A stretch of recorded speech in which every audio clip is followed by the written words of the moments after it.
Welcome to a new Daily Top Askreddit video. Today's topic. What's the most morally disgusting thing you've ever seen someone do? My grandpa had a recent stroke, and my grandparents had been like second parents to us.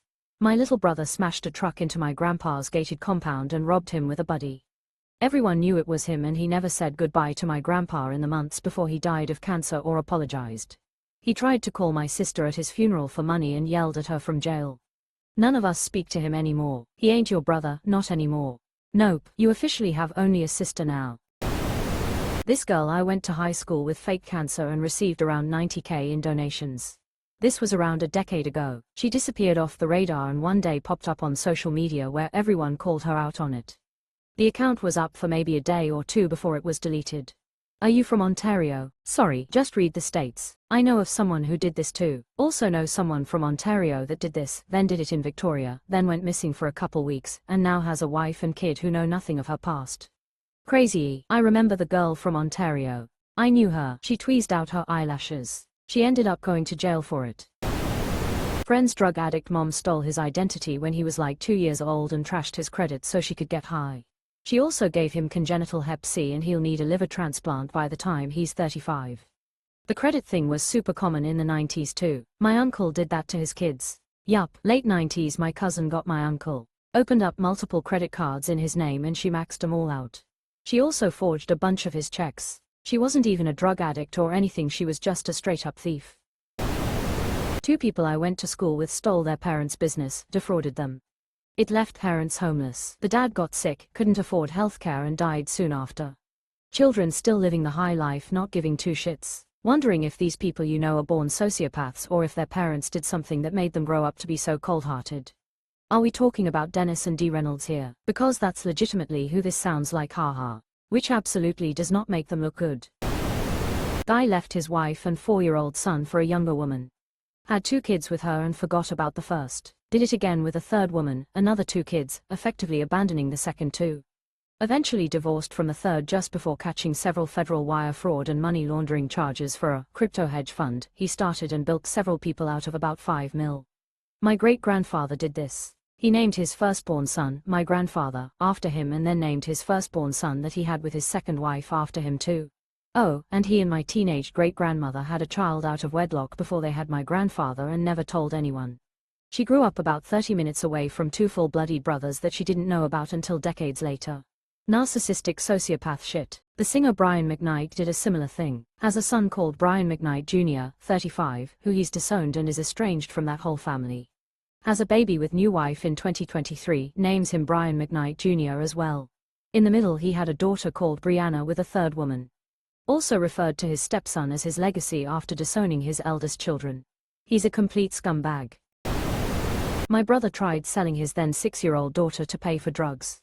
My mother spent every last penny she had paying to defend him in court. My cousin got a woman pregnant after a one-night stand. She tried to sell the baby once he was born. My cousin said oh hell no and got full custody. Who is the target market for buying actual babies under the table? Is it mostly people who produce CSAM, child PRN, or black market adoptions? Hashtag boy mom strikes again. Mostly golden child, she never treated my other brother like that. My cousin caught charges for CP greater than, child porn, less than and CSA greater than, child sexual assault, less than of his toddler. He pled guilty for a life sentence. Almost that entire side of the family took his side, is always bemoaning how unfair it is that his kids have to grow up without the dad. How the big meanie pants prosecutor wouldn't believe them that all of the evidence on his phone and laptop was either Photoshop or planted there. At first the mothers of his children were willing to let the family still have contact with the kids so long as they agreed he would have no contact with them, no going to visit, no phone calls, etc. They pretty much immediately broke the rules and the mothers went no contact. My family of course sees themselves as the real victims for having the grandbabies, grandnieces, grandnephews taken away. All of this is on top of the fact they caught him multiple times molesting pretty much every single cousin younger than him when he was a teen and they did nothing about it, playing it off like it was kindergartners playing doctor. If my memory serves me right, I was 13, and he was 15 when I eventually threatened to throat punch him if he ever touched me again, even if it meant I was grounded for life. He was very good at lying and schmoozing the adults and we both knew he could convince them that I had punched him unprovoked, and I told him I didn't care. I was his oldest victim at 2 years younger than him. The youngest victim I know for sure back then was 8 years younger than him. I'm not sure when it stopped with the cousins, but I do know at some point all the cousins were refusing to visit that aunt and uncle's house to avoid him. He was 29/30 with 7 or 8 kids when he was arrested. As adults, some of us cousins have talked and made a pact to come forward if he ever gets a parole hearing. 100% any other family members still alive by then will just continue to enable him. Despicable. I'm so sorry this happened to you. Overdose on their child's medication more than once. This means they would leave their handicapped child untreated, in pain, and probably in withdrawal. I reported everything appropriately and called an ambulance in case anyone was wondering. Semi-related, I used to work at an emergency vet and one of the techs got fired for stealing the fentanyl from the animals, loudly crying. They found out the meds were being replaced with saline when the dosage was maxed out and the animals were still in terrible pain.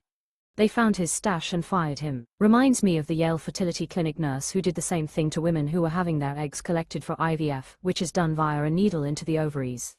Patients were in excruciating agony because they were just given water as opposed to any kind of pain medication, and the doctors just kept dismissing complaints for several months until someone noticed a loose cap on a fentanyl vial, suggesting tampering.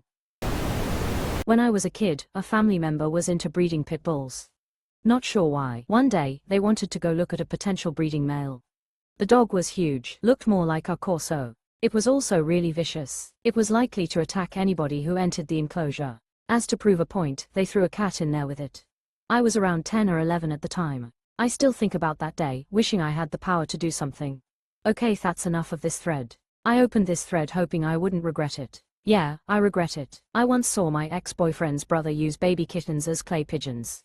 It was fucking horrible. What the actual F? Is he a serial killer now? I'm out. This thread is terrible. I saw 2 older men dragging a drunk woman down the road while she was screaming. I wound up getting in the way, and when they asked who I was, she said I was her boyfriend. They were pretty upset when the cops showed up. I'm pretty sure I know what would have happened. I'm glad I was there to help. Edit. I genuinely didn't think anyone would read this. Some people think this is fake, which is fair. This is Reddit. Back in 2021 I was stationed in Okinawa with the Marine Corps. I was on leave staying in my girlfriend's, now wife's, apartment. She was mad at me, don't remember why, so I went to 7-Eleven alone to get some snacks, and on the way back in an alley, right outside the apartment, I saw it. The people involved were local nationals. I heard her yelling, "Stop," in Japanese. I just yelled across the street in Japanese, "Are you okay?" She said no, obviously.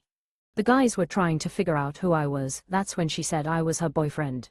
One of the dudes kind of got me separate from the woman, yelling something, my Japanese was trash at the time, at me. The other guy was still trying to get the lady to go with him down the road. I called my girlfriend, at the time, to call the cops and come down. There was no fight. The guys were also intoxicated. The guy grabbed both of my wrists at one point and his glasses fell off, and I just bent down and handed them to him. When the cops showed up, which was in minutes, they all ran over trying to stop me. My, now, wife set it straight. Then they asked if I hit any of the men. I assume they were trying to arrest me. I don't think anything happened to the men, no proof, and nothing really happened. The woman thanked me and, I can't remember, she either got a taxi or just went back to the main road and walked home. It was in Naha, so she probably lived nearby. I told my SNCO because in case something did come about it, like testifying in court, he said he'd write me up for an arm for it and never did.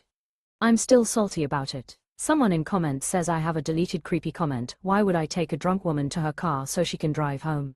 Unless I'm misunderstanding, but whatever, dude. Thanks for reading all this. If you did, have a good life. Victory hand, medium light skin tone. You're a good person. Edit. After reading your edit, I take it back. You are an amazing person. Thank you for stepping in. That poor woman. Once I was outside playing baseball during gym class, and the biggest bully in school took an aluminum bat and beat this huge turtle until his shell cracked and almost fell off. Then he picked it up and threw it into the water treatment pool. It was all over before anyone could do anything. Never seen anything so mean-spirited and needlessly cruel in my life. We know what he's going to grow up to be. When I hear stories of children being needlessly cruel, I wonder what their home lives are like. Were they coddled and never told no? Were they abused themselves and this is a learned behavior that gives them a sense of power and control? Or did this just happen in a vacuum because their brain development went zig when it should have gone zag as a fetus? My mother-in-law does not like her youngest son's wife. Amazon came to deliver medicine to his wife for the daughter, mother-in-law's grandchild. My mother-in-law opened the door and the driver said he had to leave the medicine with someone. She stood at the door thinking and the Amazon driver was trying to hand her the medicine, but she said, "No, I'm not taking it." The driver was pleading with her to take it because he would have to return it and she would have to reorder. This is in NYC where traffic is horrible and packages get stolen like crazy.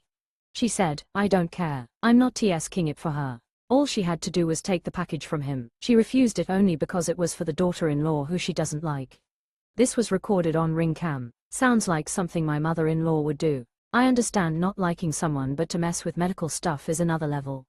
There are way more people like this in the world than we'd like to imagine.